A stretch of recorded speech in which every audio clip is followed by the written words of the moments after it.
Hi, everyone. My name is Brian. I'm the Strategic Initiatives and Partnerships Specialist for RideWise, and I'd like to welcome you to RideWise's first electric vehicle webinar of 2023. And RideWise is Somerset County's Transportation Management Association, connecting you to information you need to navigate public transport, driving, walking, biking, and hiking. I've been involved in the field of electric vehicles for the past 6 years since I worked on charging research, and I really think this is the most exciting time to look at the industry. EVs have broken into mainstream relevance for average drivers after so many years as an expensive novelty or a distant speculation. In New Jersey, 9.8% of 2022 new light-duty sales cars were electric, a massive leap from 1.6% just 3 years prior in 2019, and greater than the national average of 7% in 2022.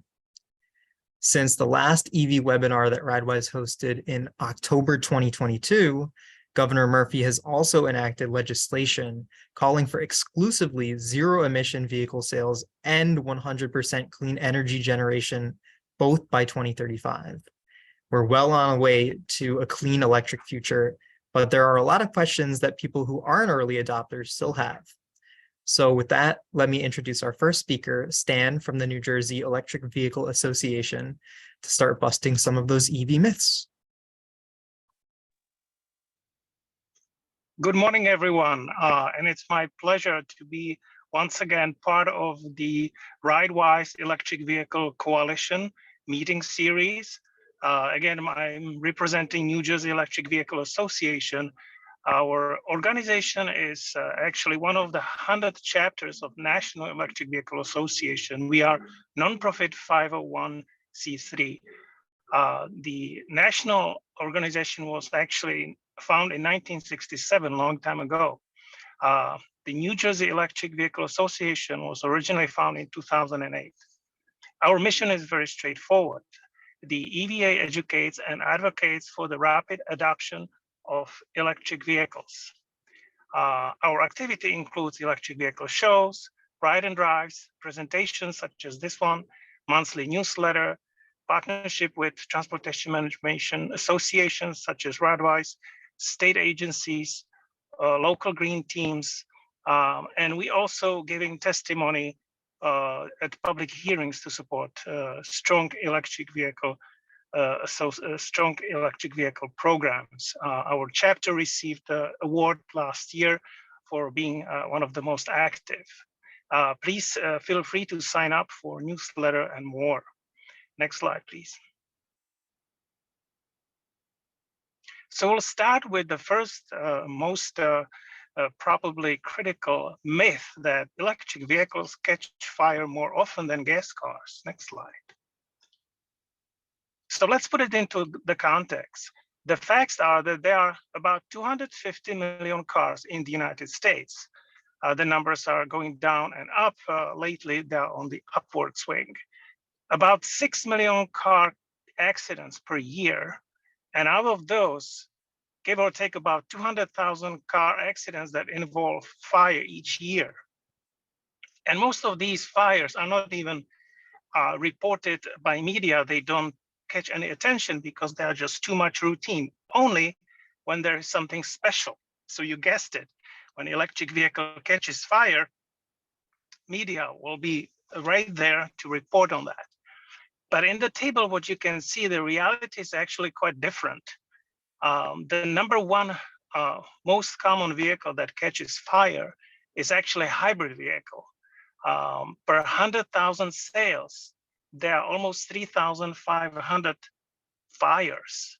The second spot is for gas car, which is slightly over 1,500 fires per 100,000 sales.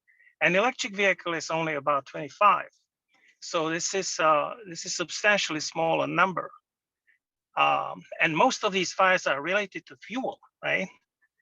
We are not even talking about diesel because diesel actually is not flammable, but gasoline is flammable. And most of the fires are related to mechanical issue, to this low voltage electrical systems, and sometimes even to the passenger compartment when people smoke. So what is the difference when electric vehicle catches fire, right? Next slide. But before going into that, we need to put this also into context. How much energy is actually stored in a vehicle? And here is a little bit answer to why the gas cars are catching so much fire, because we need much more fuel because those vehicles are so poorly efficient. So a typical Toyota Camry, when it's fully charged, is then an equivalent of 567 kilowatt hours. Now, of course, what means this number? Well, that's 15.8 gallons of fuel, which is the capacity of the tank in this vehicle. Toyota Prius, which is a hybrid vehicle, it has somewhat smaller tank. It has 377 kilowatt hours. Nissan Leaf has only 40. Tesla Model Y has 81. And for just the interest, the Rivian, which is an electric pickup truck, it has 180 kilowatt hour, and it's already not fair comparison because it's much larger vehicle than any of these, right? And yet it still has lower energy content than any of the gasoline vehicles. Next slide. So what is really different is that the battery has a different pattern when it comes to fire. And those fires happen only when there is a manufacturing defect or when there is a collision, crash, which actually penetrates the battery. Not every collision will result in fire, right? So in conventional vehicle, the gasoline has to come in contact with oxygen so that it can burn. In battery, the fuel is the lithium and the oxygen, which resides on anode, and the oxygen is on cathode, and they are separated by membrane. And when everything goes well, these two never come in contact. But again, when there is a manufacturing defect or penetration, then the lithium gets in contact with cathode, and it starts producing lots of heat. And that heat, it's called thermal runaway, and it has exponential effect. So it starts propagating by itself. So that's what is causing the primary fire. And the primary fire is very difficult to contain and to extinguish because the battery is at the floor of the vehicle, and it's hard to get the water there. Now, when the battery catches fire, there is a secondary fire, which is related to everything else in the vehicle: plastic, tires, upholstery. So when there is an attempt to extinguish the fire, you can relatively easily extinguish the secondary fire with water. But the battery can hardly be fully extinguished unless you immerse the vehicle into a full water tank. So therefore, it's better to make sure that the vehicle is completely burned, at least the battery, because if it's only partially burned, it will catch fire again later because of the underlying failure is already there. That's why you hear sometimes that electric vehicles that were already extinguished, they catch fire later, either on the tow truck or in the junkyard. So we do have training sessions for firefighters, and we always stress out that it's much better to actually allow the battery to burn. Now, you want to make sure that the fire doesn't spread. So what you see on these pictures, these are actually buses and trucks in China that caught fire in depot during charging. You want to make sure that you remove the healthy vehicles that didn't get fire as quickly as possible to prevent fire spreading. Next slide, please. And this is some sort of technical slide from IDTechX, which is a market research company. And here you can see what are car makers doing to protect the battery and how to prevent the fire. So they are at cell level and at pack level. At cell level, they add various encapsulants, compression pads with fire protection, phase change materials. They add mica sheets with unnatural materials that have inherent anti-fire properties. They also add various coatings. And some of the coatings, it's called intumescent coating. It's a coating that swells upon heat, so it actually generates insulation and it prevents propagation of fire. So these are some of the options. Next slide. And this is a snapshot of some images from electric vehicle crashes that showed how far you can actually go without getting fire. So the picture on the top left, it's a Tesla Model S Plaid that was driven by crazy guy at 116 miles an hour in residential area. He slammed through fire hydrant and he continued into residential house. Unfortunately, there were fatalities in the house, but this guy, I look at the vehicle, he survived and the vehicle didn't catch fire. Top right, this is Tesla Model Y. You can hardly tell what vehicle it is. This vehicle has fallen from cliff in California, falling 250 to 300 feet. There were 4 passengers in it. They all survived and there was no fire. Amazing. Bottom left, this is underbody of Nissan Leaf first generation. That vehicle was undergoing a test in German company DEKRA, which is the homologation company. They purposefully slammed the vehicle at 75 kilometers per hour, which is give or take 45 miles an hour against pole. The battery was severely deformed, and yet it didn't catch fire.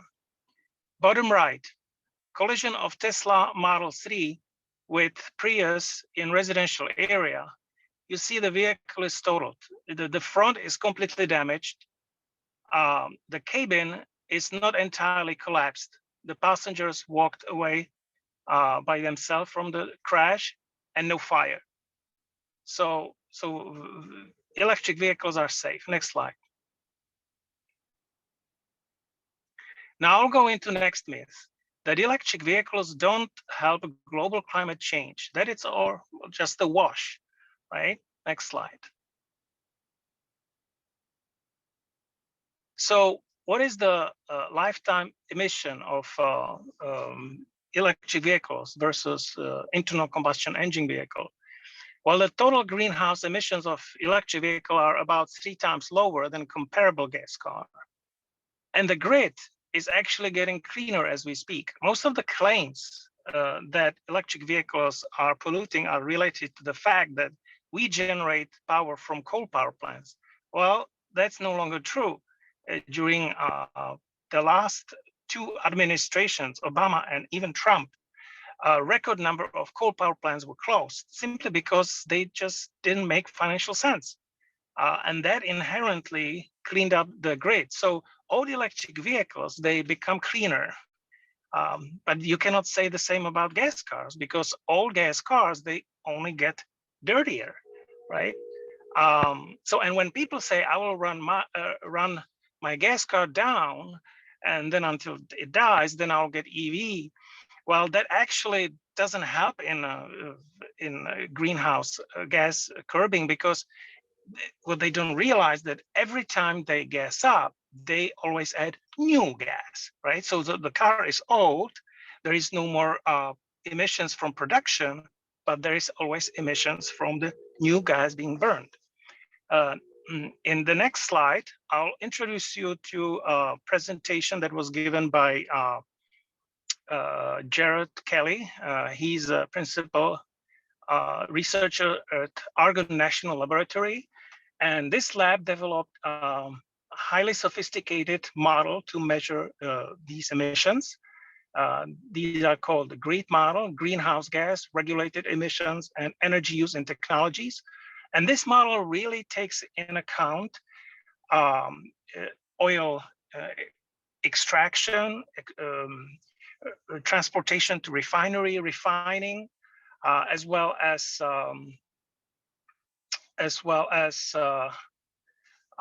transportation to the pump and to the car.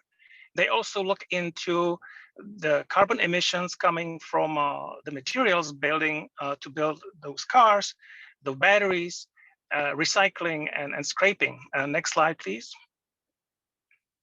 So based on this model, these are the numbers that show carbon footprint or carbon released from all these scenarios. So on the left is a gas car, and the blue bar represents carbon footprint from manufacturing.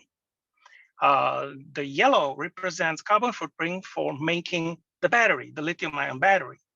The pink section shows the upstream electricity, the carbon footprint from the electricity, which is the energy that it's needed to deliver the fuel to those vehicles.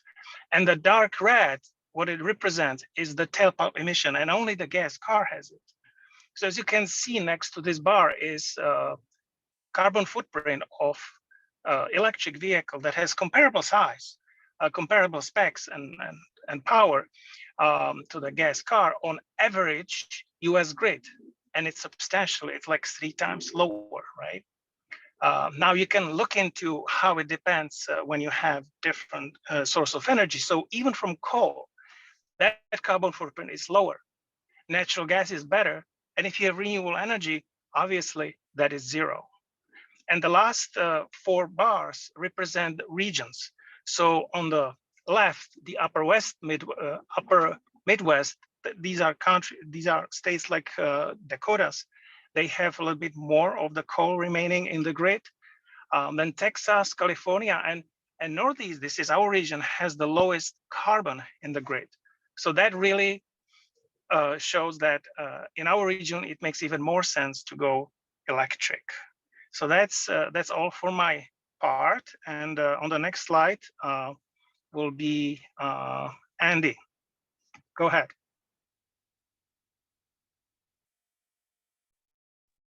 Thank you, Stan. Hi, my name is Andi Sjamsu. I'm the marketing manager for New Jersey Electric Vehicle Association. I also happen to be not a super early pioneer, but we've had an EV for about 7 years now. So we're familiar with the relatively early adoption cycle of electric vehicles and the challenges presented therefore. So the first myth that I'd like to talk about is the fact that there's a perception that public EV chargers are rare and hard to find. Next slide. So the reality is that today we have over 130,000 public EV chargers already. There's currently an initiative to add another 500,000 public charging stations by 2030. So we're going to see a lot more of them. And in fact, even across the 7 years that we've been driving electric vehicle, we've seen a dramatic change in public charging. And while the perception is that you need public charging, most EV owners will not necessarily use public charging frequently because A, they'll need public charging if they don't have access to EV charging capabilities at their home, or B, when you travel beyond the available driving range of your EV. So a lot of times, how would you find these public chargers? Every electric vehicle out there has onboard navigation built in, and they will generally be able to show you where the EV chargers are. There are public database apps such as PlugShare, a Better Route Planner, etc. The various networks out there, Electrify America, EVgo, ChargePoint, Blink, etc. On their respective applications, they will also have a map to tell you where to go for their specific chargers. And more recently, Google Maps now has an electric vehicle option as part of your Google Maps settings. Next slide. The next myth is public charging is too confusing to use. Next slide. Some charging companies will let some charging companies will let users pay with a single login across different apps, all electric vehicles. So it's not that difficult and it's not that confusing.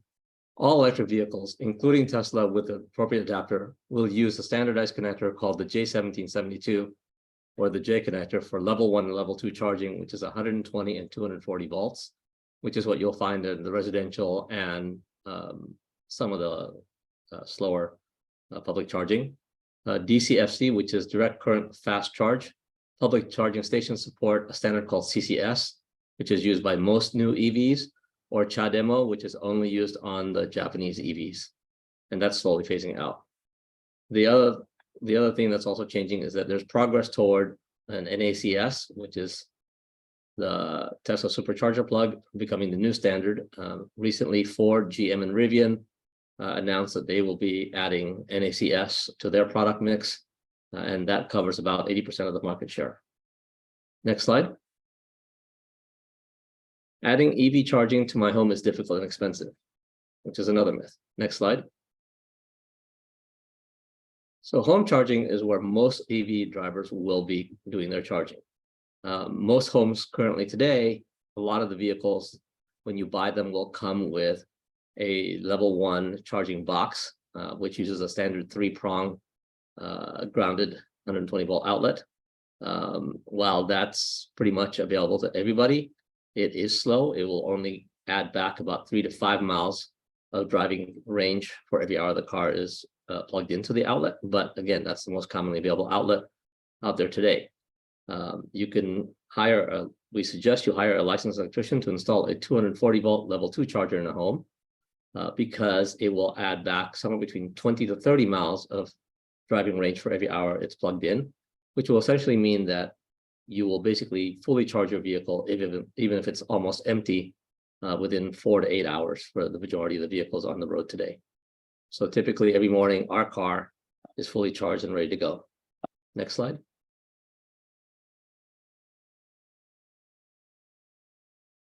So the next slide is EVs don't get enough long range, don't get long enough range. Next slide. So just like running low on gas, it's easy to tell when you're low on charge. I'm surprised when people run out of gas, which tells me that either their gas gauge is not working or they're not looking at their gas gauge. The average American today only drives about 40 miles a day, and that's according to the Department of Transportation. Many EVs today now exceed 300 miles of range, which means that instead of having to charge it every day, you can recharge it every few days. And even the shortest range EV available today, which is the Mini Cooper SE at 114 miles of range, can do the average daily drive without needing to pull over and charge along the way. Also, just a brief note, in 7 years of driving an EV, we have yet to run out of charge while out and about. Next slide. The next slide is a shorter range EV isn't usable for me. Next slide.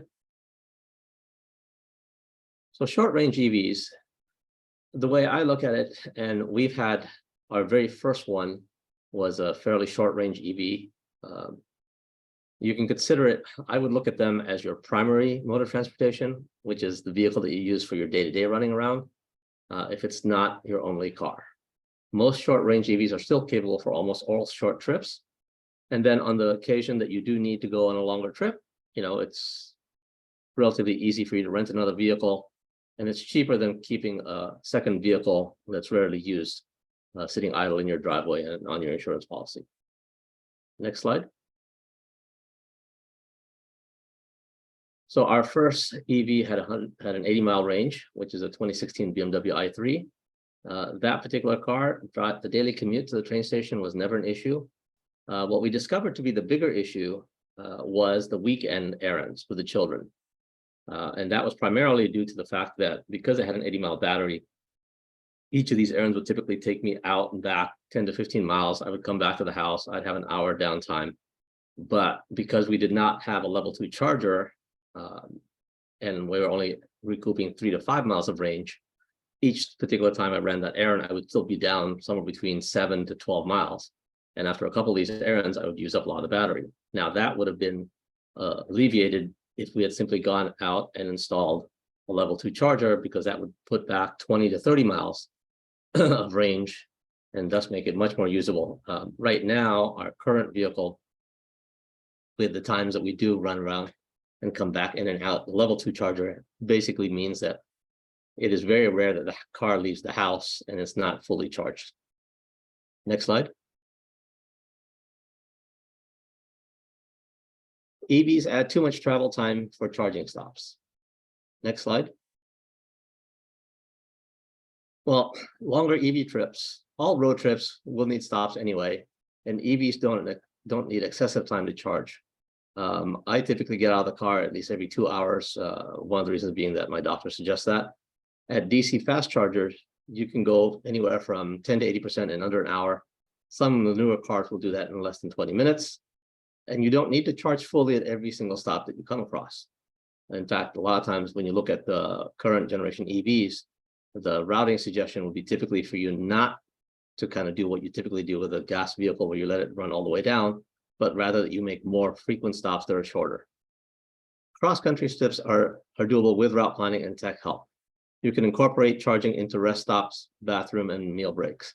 I'm always amazed when people ask me, well, what if I want to go from New Jersey to California? And I ask them, when have you done that trip? And I have yet to have somebody come to me and tell me they've actually done that trip. So they're asking me about a hypothetical situation that they've never done, that they might do once in their lifetime. So the next item on the list is, so our family, and specifically, back up one slide, thank you. So in our particular household, we have 2 children, one of who lives in Richmond, the other one who lives in Boston. Both of those trips are just shy of 300 miles. We have discovered that our total travel time is essentially identical to us taking our ICE internal combustion engine vehicle to the EV, since we always make a stop anyway, usually for lunch or coffee break. Next slide. I think that is Kassandra's turn. Thank you. Good morning, everyone. My name is Kassandra Damblu, and today I'm going to end the presentation with busting the myth on EV affordability. I'm going to turn off my video because I'm having some issues with the video content lagging, so to spare us all some connectivity issues. Next slide, please. So before I start, I'd like to briefly introduce my organization, ChargEVC. We are a not-for-profit trade organization established in 2016. ChargEVC is a membership-based coalition, and it has grown to be a diverse group of stakeholders, including utilities, car dealers, manufacturers, technology companies, local governments, power producers, and a host of environmental, community, equity, and labor advocates. Our focus is on accelerating the transition to fully electrified transportation in New Jersey, and we do that primarily through policy and program development in the state, and sometimes at the federal level. Next slide, please. So our last myth is that EVs are not affordable, and I'm going to go over 3 reasons why EVs in fact are affordable. Next slide, please. I'd like to preface this all with the fact that all vehicles are expensive right now due to inflation, but EVs in particular are typically starting at $12,000 to $15,000 more expensive and then their ICE counterparts. And that is speculated, however, that EVs will reach price parity with ICE vehicles in 2025. Till then, we have federal and state incentives for vehicles and chargers to help reach cost parity. Thankfully, we have a federal government whose goals are aligned with ours. President Biden's administration recently passed the IRA, which allows up to $7,500 in total tax credit per new EV purchased or leased. And there are additional provisions in order to receive the full amount. There is also an incentive for used EVs equal to the lesser of $4,000 or 30% of the sales price for a used EV at least 2 years old. And there are additional income provisions as well. On the state side, there is the Charge Up New Jersey program for vehicles administered by the state's Board of Public Utilities. This program offers a cash on the hood incentive for up to $4,000 for EVs with a MSRP under $45,000 or up to $2,000 for EVs with an MSRP between $45,000 and $55,000. There is no sales tax when you purchase a used or lease a new or used EV. And the Charge Up program also provides a $250 rebate for chargers, as my colleague discussed earlier. And there are also incentives for each of the investor-owned utilities in the state for the pre-wiring of the electrical infrastructure that may be needed to install the chargers. And this is known in the industry as make ready. Next slide, please. Okay. So one of the major consumer benefits of EVs is that they offer operational savings for the owner, unlike their gas-powered counterparts. Firstly, EV owners save approximately 50% in maintenance costs compared to ICE vehicles. The lifetime maintenance and repair cost for an ICE vehicle is estimated to be about $9,200 in comparison to about $4,600 for both EVs and plug-in hybrid vehicles. Secondly, EV owners save approximately 60% in fuel savings. And as my colleague previously stated, that is because EV owners typically fuel at home, where the cost of electricity is lower than fueling outside of the fuel station. Studies show that EV owners can save as much as $14,500 on their fueling costs over a 15-year lifespan in comparison to a similarly priced and sized gas-powered vehicle. And that is assuming that you're fueling about 80% of the time at home and 20% of the time at a fuel station. Next slide, please. Like I said earlier, all vehicles are expensive due to inflation, but EVs will soon reach price parity with ICE vehicles. And that's mainly because the consumer market has begun to transition, which means that more vehicles are coming to market, which is driving down the prices. Almost all OEMs have made electrification commitments. General Motors, Honda, Mercedes-Benz, Nissan have all committed to be 100% electric by at least 2030. And the consumer mindset is driving this transition. A recent consumer survey found that 71% of Americans expressed some level of interest in buying or leasing an EV. And the increase in demand for EVs has increased the resources needed to source all the components for the EVs, especially for the battery. This is driving down the price of materials over time, which results in less expensive vehicles. And lastly, the more new EVs that are on the road, the more used EVs that come to market, driving down the overall cost of the used EVs as well. And I believe that's it for me. Yes. Awesome. Thank you, Thank you. guys. Thank you for your great presentations. Maybe I'll stop sharing the screen now so we can kind of see each other's faces and things while we do the Q&A. Yeah. So we had a couple questions come in on the registration, and then there's also a couple questions in the chat. So I think I'm going to start with the couple questions that were in the registration. The first one was, someone asked, I heard the service record of EV cars is less than expected. Is that person in the chat? I can ask him to, let me see if he's in here. I believe that was the mayor of Rocky Hill who asked that question. If he's here, he can ask his question in more detail. I don't know if he is here, actually.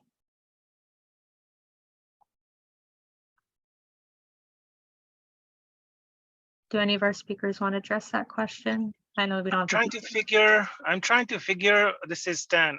What the question means? That EV records are somewhat lean. Well, look, electric vehicles require less maintenance. So if you check the service book, sure enough you will see less things. I mean, there is no oil change.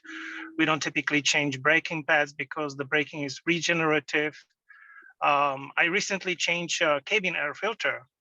That we need to change. My wife's vehicle is due for new tires. Yes, we need to replace tires. I routinely replace windshield fluid. But other than that, I mean, Andy, do you want to add something? Well, I think perhaps the other question that they have is, where do you service the car if and when it ever needs servicing, right? So to that extent, I mean, certainly it's brand dependent. Certainly the mainstream car manufacturers, the Fords, the General Motors, the Nissans, the Volkswagens, there's certainly a lot of dealers, and all the dealers are essentially trained to service those vehicles anyway. As far as independent mechanic shops, there's a few of those that are emerging as well. But I think overall, in terms of just the overall maintenance, there's no oil changes, there are no tune-ups, there are no timing belts. So, I mean, I think probably the biggest risk factor that I've seen consistently over the years is tires, because of the fact that electric vehicles are very, very torque intensive. So as soon as you put your foot into the accelerator pedal, you will get pushed back into the seat. tends to kind of get addictive, but you do tend to, you may end up burning your tires a little bit more than you would with a traditional car.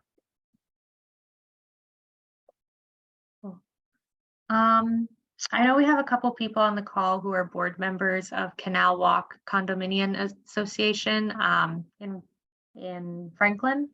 And they asked for advice on moving charging ability to the condos and recommendations in installing charging stations within a condo community. I'll take that because that happens to be part of my primary project at the moment.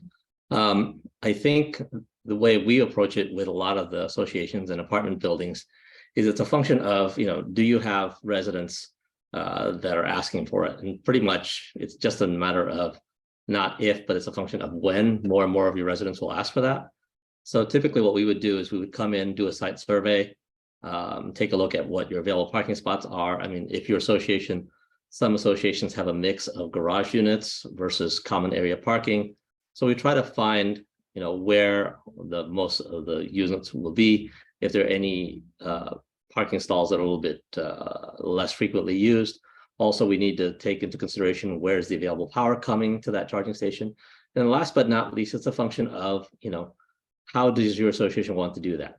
There are certainly grant money available for you to offset that, which is one way of doing it. But again, you will tie up your working capital while you get that, before you get the grant money back. The other option, which is relatively new, is there are a number of third-party companies who are basically going out there and funding public charging, specifically in apartments, in HOAs, where they will basically front the entire cost of the project, which means no out-of-pocket to the association, and they will also provide revenue share or profit sharing. So it's no risk to the community. They basically operate and own and maintain the charging stations, and the community gets, a couple of dollars every month for that amenity. So, I'm available offline if they'd like to discuss that. Thank you. Yeah, so I'm on the Canal Walk board, and or excuse me, for the Enclave. We're a subset of the Canal Walk community, and that you discussed some of the most key features here. So. A couple things that I wanted to ask. One, your presentation regarding fires. So it appears that the only time you really experience fires is if the vehicle is damaged in some way through an accident or whatever. But you showed the slides of the buses that were charging in China. Is the act of charging the vehicle a fire risk in and of itself? And the reason I ask this is because we have low-rise buildings. There's somewhere between 30 and 45 parking spaces in each of the low-rise buildings. We're looking possibly, I can't say we've narrowed it down, but allowing individual tenants to or owners to install their own level 1 charger at their stall if they so choose. But some of the initial feedback already is, oh my God, that it's going to start a fire.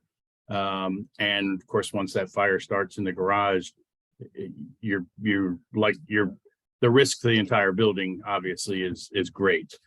So what is your history with regard to fires and charging? Right. So I'll take that question. So yeah, this is one of the fears because again, the media they show, and that was related to Chevrolet Bolt in the United States. And again, it goes down to the manufacturing defect. If there is a manufacturing defect, then the fire can happen not just during the vehicle operation, it can happen during charging. And actually charging is a process where you are synthesizing the lithium by reversing the reaction. And there is maybe a little bit more risk, but again, it is related to manufacturing flaw. And the same was the pictures, the buses in China. There was a manufacturing flaw. And that includes charger programming. If you allow the charger to pump the energy to the battery too fast, it may happen that it will go into runaway. But again, today it doesn't really happen anymore because all companies, they learn from that. So it remains as a myth that it is underlying problem, but that's not true anymore. I'm from Franklin as well.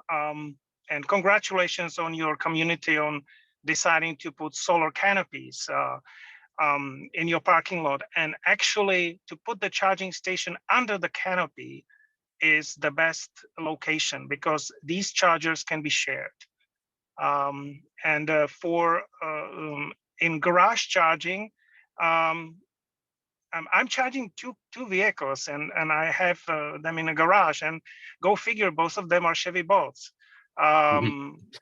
So, and you know, I didn't have any fire, not that to be complacent, but yeah, the statistics is actually very favorable for electric vehicles, particularly when it comes to fire safety. Did I answer your question? Yes, and so just as a follow-up then, so you mentioned about the speed with which you're charging. So I would take that then to mean that a level 1 charger would most likely be safer in theory than a level 2 charger or a level 3 charger. Well, if the vehicle has manufacturing defect, it kind of doesn't matter. So yeah, but in general, yes, level 1, level 2, I would say both, they are relatively slow. And DC fast charging is never in any residence, so it won't be cost DC fast charging. Yeah. Okay. So order of magnitude, Rob, the DCFC fast charging will not be something that the association will typically put in, because just the capital requirement to get into that, plus the infrastructure requirement, 480 volt, makes it cost prohibitive. So most communities are going to implement a 240 concept, which will basically, like I said, you put in a 240 charger, you're going to get 20 to 30 miles of driving range back for every hour that the car is plugged in. And most cars are going to be home. If they're only home overnight 8 hours, that's very short. Most of the time they're home 10 to 12 hours, right? So even the largest vehicles today, you'll be fully charged first thing in the morning. Now, the other decision that your association needs to think about is, you talked about, do we allow individual unit owners to put in a charger at their stall, right? So you probably have assigned parking, right? So if you have assigned parking, then that's a decision that your board needs to decide. What are they going to do? But again, the question is going to be, where is the source of power available that's closest to that, right? And then, if you want to create it, most of the time, the communities that we're talking to, a lot of times they're putting it more as a community amenity, right? As opposed to a specific spot. So generally it's put toward the center of wherever the parking areas are. And then the association will then provide some sort of activation card or an app where they come in and they tap it. And then the association makes a couple of pennies for every time that somebody charges the car. Right. So, so we do have assigned stalls inside the parking garage, but everything outside is unassigned. So, so we could, in fact, theoretically install level 2 chargers outside in certain locations if we want to do that. We do have a limiting factor, and that's power availability. So we have 10 low-rise buildings. We also incorporate townhomes as well, but the townhomes are able to install their own charger because they have their own garage and driveway. The low-rise buildings, 8 of the 10 of them can support level 1 charging for all of the units if they so choose. From the board's perspective, that's up to you. If you want a level 1 charger, you can hire, we'll be specific as to what electricians they can use, but they could tie into the power if they chose to do that. The question is, meter that? Because then yes, we would be able to individually meter that, so they could do it on a residential fee structure rather than a commercial fee structure. Right. Alternatively, if you install level 2s, I don't know yet. We have PSE&G coming in to do an evaluation as well, but I don't know that we have sufficient power to do level 2 chargers throughout the entire community. And we have 2 buildings that can't even support the level 1 chargers because there's 2 transformers and they won't support that type of load. So I guess my question is, as a board, and I certainly see the convenience of having a level 2 charger for the community to use.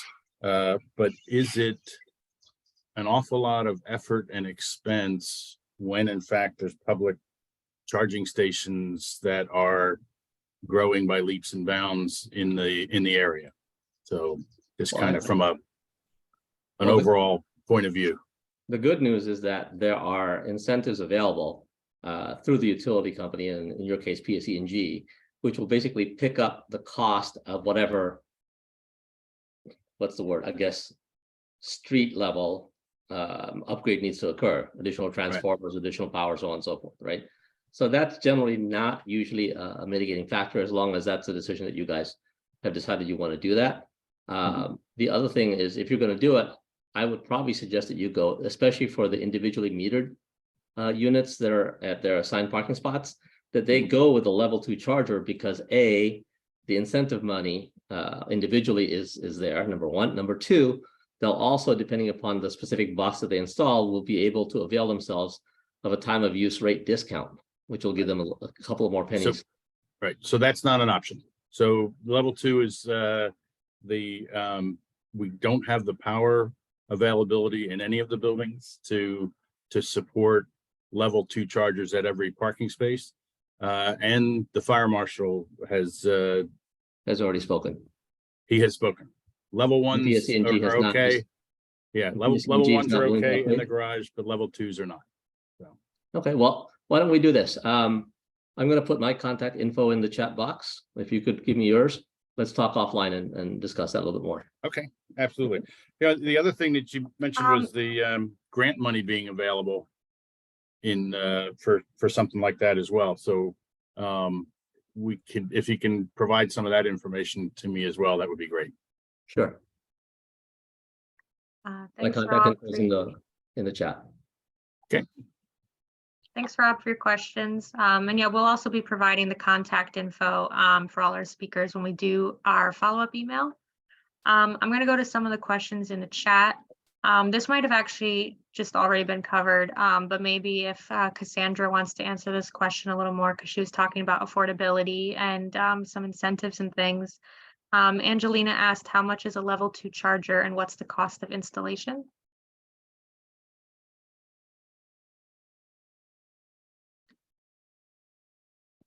Sorry, technical difficulties. But I am in fact not the right person to answer the question about the pricing for the vehicles, nor the chargers or the installation costs. I think my colleagues are much more close to that work, and we do work with another group called PlugStar New Jersey, and they have amazing resources on plugstar.com, which goes through the pricing of EVs, a range of EVs. It goes through how much it will cost to install. They have links to all the public utilities and their incentives. And I think that's the best route to go as well, because those things do fluctuate based on the individual chargers and the installation as well. As Andy was going through, it really just depends on what your electricity situation is at your location and what it will cost to install, and then if at all upgrade. But there are incentives for each of the utilities that will go towards that. So hopefully it wouldn't cost you anything at all for the installation, if at all, just a little bit. But yeah, and I can clarify that. Currently, there are a couple of different incentives, and Cassie forgot one on her slide. So there is an up to $1,500 incentive from your electric company, depending upon whose electric company you're currently subscribed to. There's also a separate $250 incentive from the state of New Jersey, specifically for the box. So now you're at $1,750. And then the federal government is also doing an incentive of 30% up to $1,000. So when you do the math, if your total project comes out to say $2,500, it will essentially cost you nothing out of pocket after you apply all the incentives.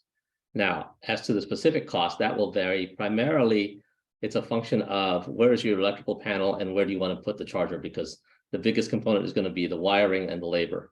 But for the most part, what I've seen out in the field is that it is not too often that if the electrical panel is in the garage and you're installing the charger either in the garage or right by the garage door, that you will exceed a $1,500 installation cost, excluding the cost of the charger. So hopefully that gives you at least a rough baseline. Our next question was in two parts. The first part was actually kind of already covered, I think. It was another question about townhouse communities installing without garages. But the second part of the question was, what are your thoughts on portable chargers? Define And maybe portable- this, yeah, this define person's still portable on the charger. call, so they could elaborate more. Is that person on the call? Yes. I am, but just in general, kind of theoretically, for a long trip, is it worth a portable charger to consider? Well, I'm not sure what you mean by portable charger, because first of all, from a technical perspective, the box that comes with the vehicle that you then hang on the wall and plug into the wall and plug into the car, technically that's not a charger, because all the charging circuitry technically is in the vehicle. So from a technical perspective, those devices are what are called EVSEs, electric vehicle supply equipment. Those typically simply route the power from the building to the car. Now, all those units are essentially fairly small and portable, so I'm not sure that's what you mean. If what you're asking is, are there battery operated, essentially battery backups that would do the same job, those are coming on the market. They're very, very big. They're kind of expensive, so they're not particularly practical. But as an example, I happen to have that charging box sitting in my car, just in case I'm at a friend's house and I can plug in or whatever. So I don't know if that answers your question. I think Thank that you. was pretty much the question. Just I want to pitch in those days when charging stations were not much available, and I visited a friend, I would bring that portable charge cord. And when I stayed over, I would plug the vehicle into ordinary power outlet, and the vehicle was fully charged in the morning. So that has some use. And Andi is just showing how it looks like. Most vehicles, they come with this trickle charge. Well, I This is should what this call it is. charger, but yeah, you plug it into regular power outlet. And it's about 1500 watts. So does that answer your question, Zuza? Yes, thank you. Yeah, because these typically you would get this with the vehicle. Now, some of the vehicles now, for example, if you buy a Tesla, comes with nothing. So you would need to make sure that before you take delivery, that you've made provisions on how you're going to charge the vehicle at the house. But most of the vehicles on the market today, and certainly the older vehicles, they always came with them. This particular box that I'm showing you, this happens to be a 110 device, right? Which is why it has that standard 3-prong connector. This will only add about 3 miles of driving range to the car for every hour it's plugged in, which is why I just keep it in the house. Next question. That's all the questions in the chat.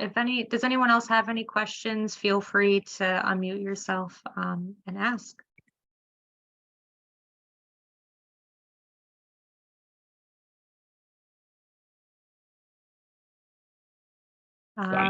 Pretty cool. So how many of you are interested in getting an electric vehicle that don't have one yet? The vast majority, some of you.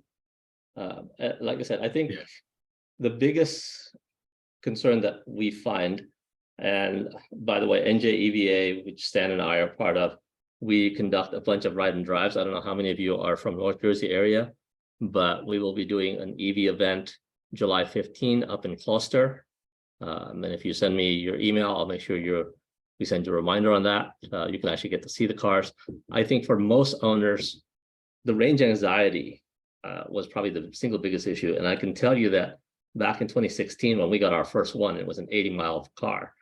You know, we were absolutely not convinced that this was going to work for us. And we went 2 years, 20,000 miles, right? Not a problem. And again, because that particular vehicle, we used it as our primary daily running around car, which was perfectly suitable, even with the 80-mile range. I think if it was my only vehicle, it would be a much bigger challenge. But now we are actually considering moving down to one vehicle in the household, which will be an EV only, right? A convertible, yeah. Coming soon. I want to add that we have actually an event in Huntington County. I think it's July 8th. It's exactly 1 Thank you, week Mario. Yep. before the event in Gloucester, and it is in Clinton Township. It's a green fair.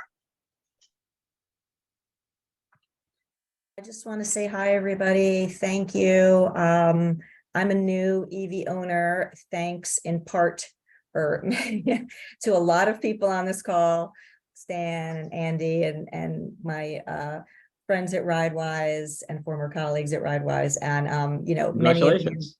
Thank you. And I just want to say it is better than I expected, and I expected it to be great.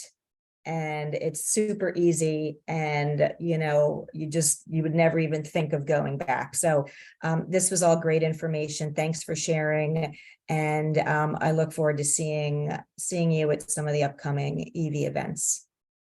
Leanne, which one did you decide to get, and do you have I'm assuming you have a charger at the house? You know what? That's a great question. I should have said. So I got the Chevy Bolt EUV. And it's amazing. And I'm using slow charging. My HOA was not, I had the capacity for a level 2 charger, but they wanted like, you know, a letter from the contractor, you know, like one of those crazy letters that really nobody should write, you know, it's, you know, like one of those hold harmless kind of letters that, so I just went with the level 1 and it's fine. I have a level 2 charger that I can access a day or two at work. And then Ed Saliga, not on the call today, but a shout out to Advanced Solar. They put in a bank of chargers fairly early on in Flemington. And so I'm using their level 2 chargers every couple weeks or so as needed. But I'm really fine. As you said, I drive within that range of the average New Jerseyan going to work and back, and I don't need to charge every day. And I've really only charged at home maybe twice in 2 weeks and 2 or 3 times at level 2. Yeah, and I think one of the slides in the presentation talked about the actual fuel cost, right? Which for us, our electric vehicle typically costs me about 5 cents a mile based on PSE&G's current rates, which come out to about 21 cents on the high end, all in. And we have an ICE vehicle outside in the driveway as well, which is a Mini Cooper, which is not the most efficient, but relatively efficient. That typically is costing me somewhere between 18 to 25 cents per mile just for fuel.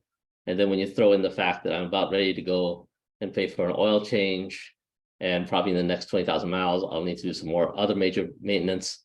It's a no-brainer. Thanks, Leanne, for joining the call. For people who might not know, Leanne started these EV Coalition webinars when she was at RideWise. So it's great to have you here. Congrats on the new EV. I just also want to throw out there, Mario had left a comment about the electric company incentives, and we are doing 2 more webinars this summer, one in July and one in August, which Brian can talk a little bit more about when we wrap up. But we will be covering that in a little more detail, I believe, in August. I'll hand it over to you, Brian, in case you wanted to say anything else about our upcoming webinars. And if anyone wanted to ask more questions, we can stay on a little bit longer, but also if you have to go, because I know it's 11, thank you for joining us today. And we will be sending out the presentations, slides, and recording to everybody. I'd just like to thank everybody for all the information, and Stan, just some quick feedback. I regret that the canopy solar panel project was voted down. So that did not happen, or will not happen, at least not today. Thanks for everything. Appreciate it. Thank you, everyone. Thank you, everyone, for coming. And coming up next, we have another webinar coming in July, and that topic will be, what will the gas station of the future be like? And then coming later in August will be the EV car buying experience, and that will be more about applying the incentives and actually purchasing the car and how to decide. So look out for those on RideWise's social media and website.